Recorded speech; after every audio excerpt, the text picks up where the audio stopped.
Yo, what's going on YouTube? Back with another video, next day type shit, you know what I'm saying?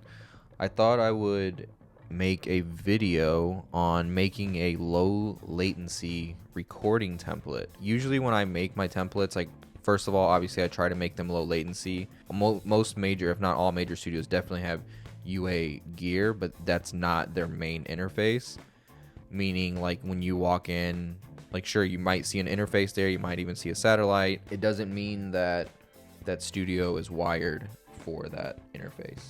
So they're probably most likely using like an HDX or whatever. I think this video is just going to be mostly for people that either are new to recording or don't have UA or even Avid interfaces. Let's make one using Plugin Alliance. I feel like Plugin Alliance is big enough where everybody has their plugins are as aware of them.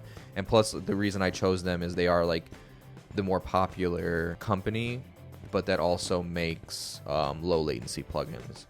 Like I like to have my templates set up where pretty much just about any artist can walk in, like meaning like singer-songwriter, R&B, rap, pop. Like I try to keep it general, and it's just always about having like things ready to go. Let's see. So first thing, I'm gonna make record tracks or audio tracks. The way I like to record, which is pretty much like everybody else at this point, is you have one track for your actual recording, and then you have I usually try to do like 4 to 6 empty audio tracks so I can drag down the audio that I've recorded.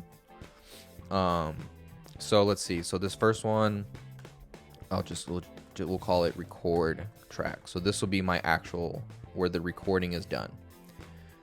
Then let's just keep it easy. I'll do 4, obviously mono, and these I will call my lead. Just say lead track because it should number them. In my template, I would do a record track and a lead track for the chorus or hook and the verses, meaning like when we're recording the verses or the verse, it has its own separate record track. And the reason I do that, typically I do want to process them separately and differently. And second of all, if I ever need to go find some previous takes, then it's easier for me to find, because then it would say like record track, or it would say I would put like lead record track, right? And then for the hook, like I said, it would have its own separate setup, its own separate record track, its own separate audio tracks where I will be dragging down the audio that I'm recording, and then that would be like hook. That's what I would call it. Hook. Let's just do it. So this will be lead. This will be my lead tracks. Then I'll do another one. This will be my hook record track. And then I'll do this, do 4 more, and these will be my hook tracks. Then next I will let's do like some simple reverbs. So I usually like to try to do 2, so let's just do like a plate, and obviously you can do whatever you want. Let's do a plate, auxiliary, and then we'll do another one, and then this will be stereo as well, and this will be just like oh shit, okay, one second, plate, and this will be like a simple delay, so we'll just call it delay for now, just something like I said, something to catch a vibe. Actually, you know what, I would say, like, depending on the track, let's do 2 delays. Delays can be more specific. I feel like you can get away with recording with 1 reverb track, because most of the time the artist is just gonna say, oh, I just want reverb. Every now and then you will get the artist that like for sure knows their shit, and they're like, no, I specifically want a plate, or I specifically want this or whatever. And in that case, whatever, it takes 1 second to make a new track and give them a specific reverb they're asking for. But I feel like delay is definitely like, oh, I want a quarter note or full note or whatever, you know what I mean? So we'll do quarter for this. So we'll do that. And then we'll do like half. Then we'll call this delay 2. Both stereo. Oh shit, we gotta make this auxiliary. So this is pretty much our basic.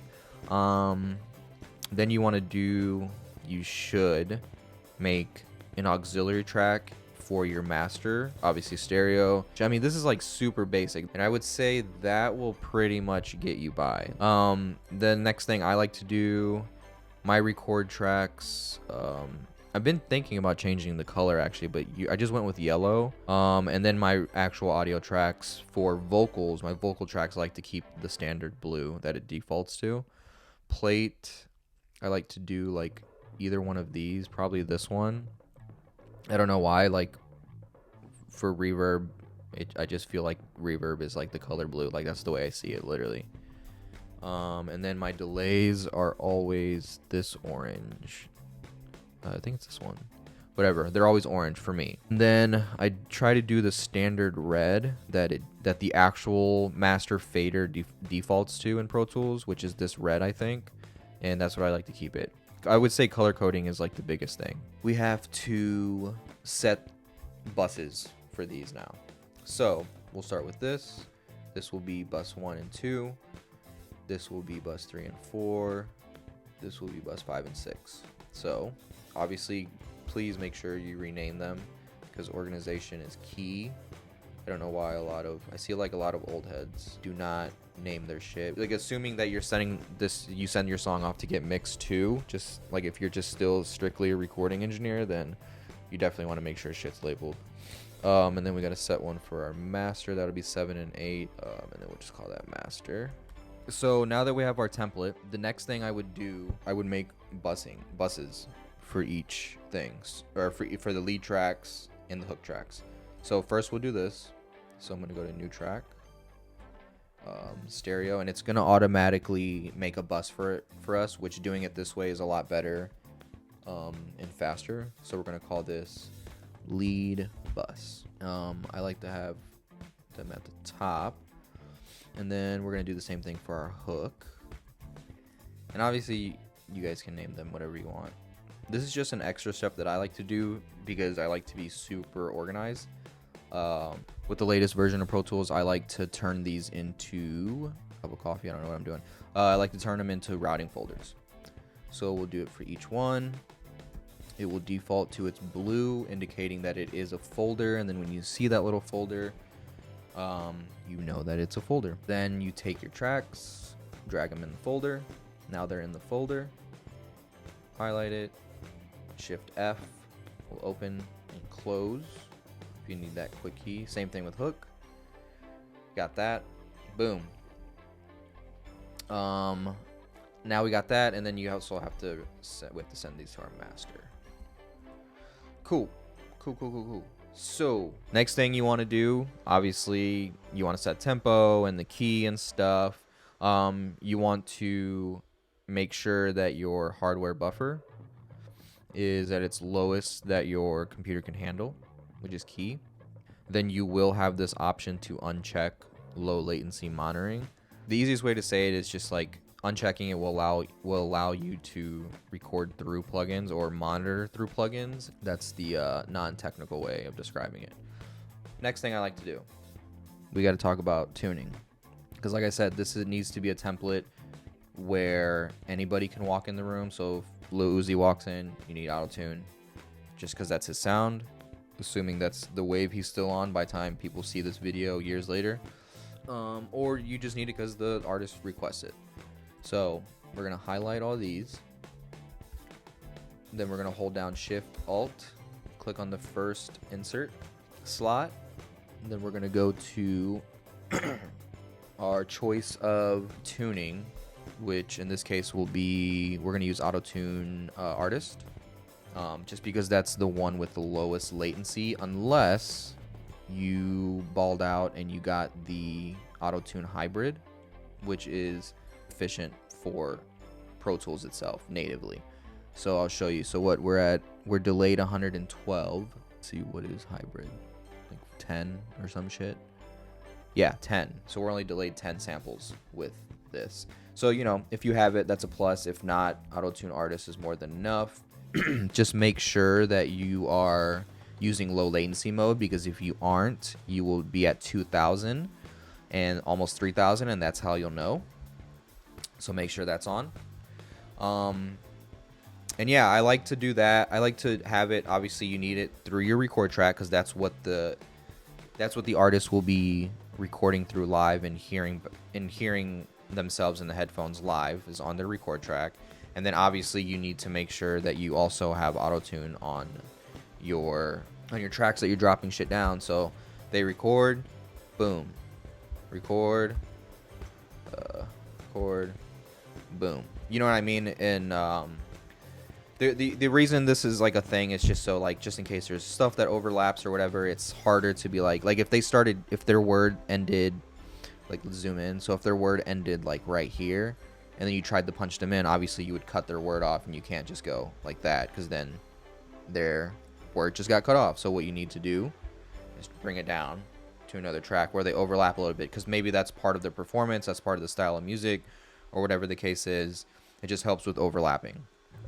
And then, yeah, like I said, long as your auto-tune is set, you set your key and stuff at the beginning of the session, it should be all fine. Since all this is going through this bus, we're gonna set all our time-based effects through this. So we'll set I think we did a plate. And then I have, so with the new version of Pro Tools, I have my auxiliary where it automatically defaults to -20. I feel like that's enough juice for reverb and delay and stuff like that. So there's plates, and then what else did we do? We did quarter note delay. So there's that. And then we did half. Boom.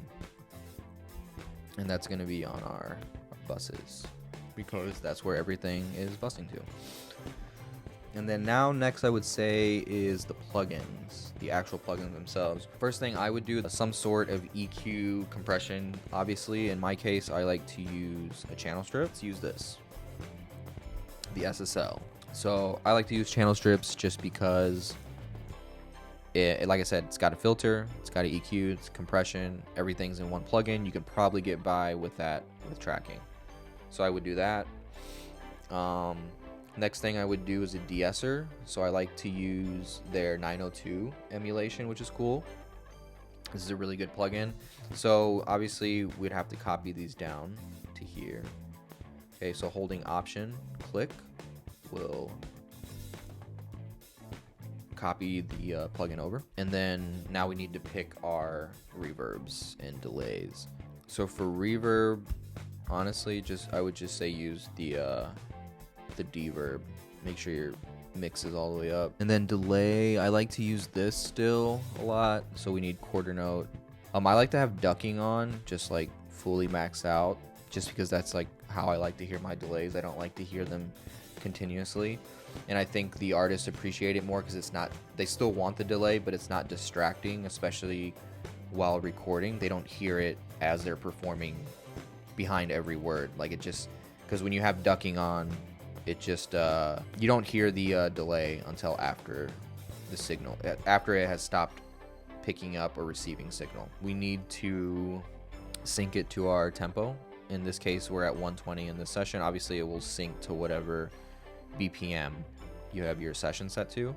And then I'm going to move this to half. Boom. So yeah, I mean, that's what I would do. This is like super low latency. So we're still at zero. Still at zero all the way across. So yeah, I plan on doing like a more in-depth template, maybe using a combination of plugin companies that I like to use. Until next time, I'm out of here. Peace.